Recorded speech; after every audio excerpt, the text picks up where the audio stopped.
12 June হলো আমাদের লাইফের দুজনের লাইফের একটা স্পেশাল ডে। 12 জুনে ঘটেছিল একটা ঘটনা। তো এই অ্যানিভার্সারি মানেই সেই টুগেদারনেস, একসঙ্গে থাকা, এত বছর ধরে একসঙ্গে থেকে দুজনের ভালো মন্দ সব কিছু মানিয়ে নিয়ে সব কিছু অ্যাডজাস্ট করে একসঙ্গে থাকা। এই অ্যানিভার্সারির দিনটা খুব স্পেশাল হয়, সেই জন্য যে কোনো কাপলের ক্ষেত্রে এই অ্যানিভার্সারিটা ভীষণ স্পেশাল হয়। এত বছর ধরে আমরা যখন আমাদের জীবনটা একসাথে অতিবাহিত করি, তার মধ্যে খারাপ ভালো সব কিছু মিলিয়ে খুব সুন্দর দিনগুলো কাটে, খারাপ দিনও কাটে, সেটাও না। তো যাই হোক, খারাপ দিনগুলোকে ভুলে ভালো দিনগুলোকে মনে রাখাটাই কিন্তু সবথেকে বড় ব্যাপার। তো তোমাদের সঙ্গে অ্যানিভার্সারির কিছু সুন্দর মুহূর্ত শেয়ার করে নিলাম, আর অ্যানিভার্সারির দিন কি কি মেনু ছিল সেটাও একটু শেয়ার করে নিলাম। রেড মিট খাওয়া তো এখন বেশ উঠেই গেছে, আমরা একটু অ্যাভয়েডই করি, তার কারণ বয়স তো বাড়ছে। যাই হোক, যতই বয়স বাড়ুক মনের বয়স না বাড়লেই হলো, মনের বয়স বাড়াতে আমি একেবারেই চাই না। তো কালকে কি কি বাজার করা হয়েছিল সেটাও দেখিয়ে দিলাম, তোমাদের সঙ্গে শেয়ার করে নিলাম। সব রান্না করা পসিবল হয়নি, তো কিমা আনা হয়েছিল। কিমাটা খুব সিম্পলভাবে রান্না করেছি। ছোট ছোট করে আলু কেটে নিয়েছি, গরম মশলা ফোড়ন দিয়ে দিয়েছি, তেজপাতা আর কাঁচা লঙ্কাও ফোড়নে দিয়ে দিয়েছি। দিয়ে কিমাটাকে আমি ম্যারিনেট করে রেখেছিলাম পেঁয়াজ, রসুন, আদা বাটা, হলুদ, কাঁচা লঙ্কা আর জিরে গুঁড়ো, ধনে গুঁড়ো, আর সিম্পলভাবে আর লবণটা দিয়েছিলাম স্বাদ মতন। খুব সিম্পল ওয়েতে এটা রান্না করেছি যাতে বেশি রিচ না হয়। তারপরে এটা লো ফ্লেমে কষাতে থাকি। তো এই কষা কষা কিমা অসাধারণ লাগে। তো এই কিমার সাথে গরম ভাত খেতে তোমাদের কেমন লাগে অবশ্যই জানিও কিন্তু। আর এখানে ছিল উচ্ছে ভাজা, কুমড়ো দিয়ে উচ্ছে ভাজা করা হয়েছিল। আর করে নিয়েছিলাম ডাল, মুগ ডাল।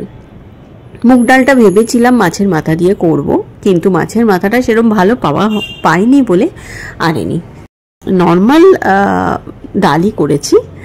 এখানে এনেছিল কাজুরি মাছ। কাজুরি মাছ তো দারুণ লাগে, তো ডালের সাথে ভাজা খাওয়ার জন্য কাজুরি মাছটা ভেজে নিয়েছিলাম নুন হলুদ মাখিয়ে।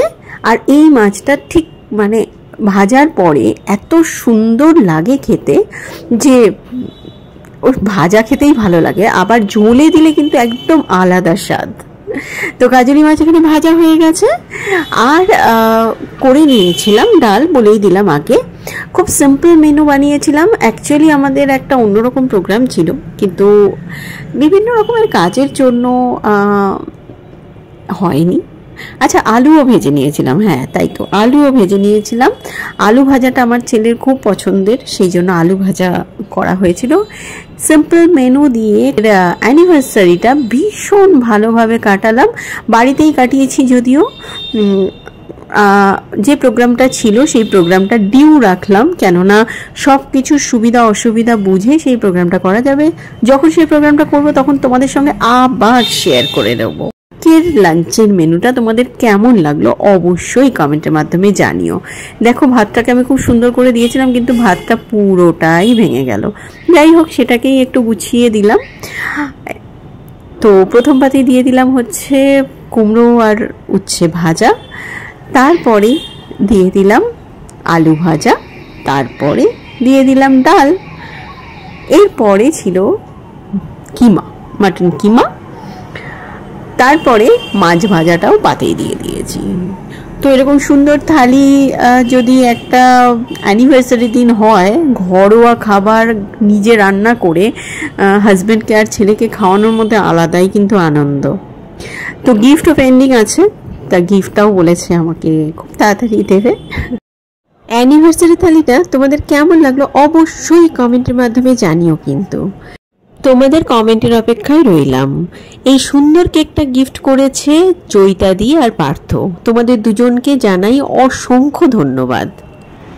আমি স্মিতা ব্যানার্জি, মিস গোল্ডেন কিচেনে সবাইকে স্বাগত। আশা করি আমার পরিবারের বন্ধুরা সবাই খুব ভালো আছে।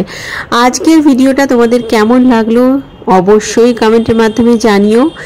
স্পেশাল দিনগুলো আমি সব সময় স্পেশালভাবে কাটানোর চেষ্টা করি, সেটা বাড়িতেই হোক আর বাইরেই হোক। আমার এই কনসেপ্ট তোমাদের কেমন লাগলো সেটাও কিন্তু জানিও। আর দেখো, স্পেশাল দিনগুলো মানুষের জীবনে একটা স্মৃতি হয়ে থাকে।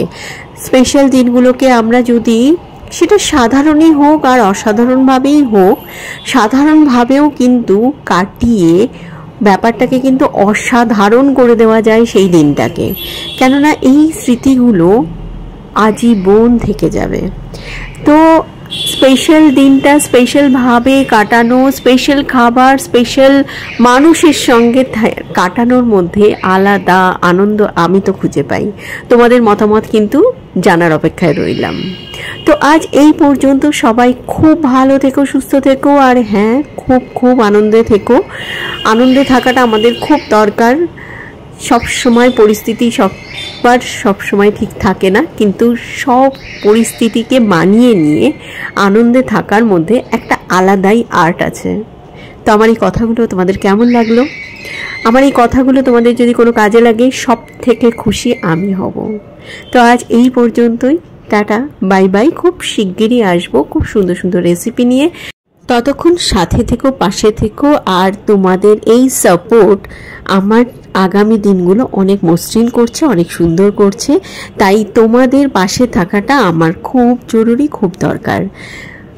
তোমাদের এই সাপোর্টের জন্য অসংখ্য ধন্যবাদ জানাই। যারা আমার চ্যানেল সাবস্ক্রাইব করেছো তাদেরকেও অসংখ্য ধন্যবাদ জানাই। যারা আমার চ্যানেল ভিজিট করেছো তাদেরকে জানাই আমার চ্যানেলটা সাবস্ক্রাইব করার জন্য। আর হ্যাঁ, পাশের বেল আইকনটা অবশ্যই প্রেস করে দিও। সাথে অল বাটনটা প্রেস করলে সমস্ত ভিডিও নোটিফিকেশন সবার প্রথম তোমাদের কাছে পৌঁছাবে।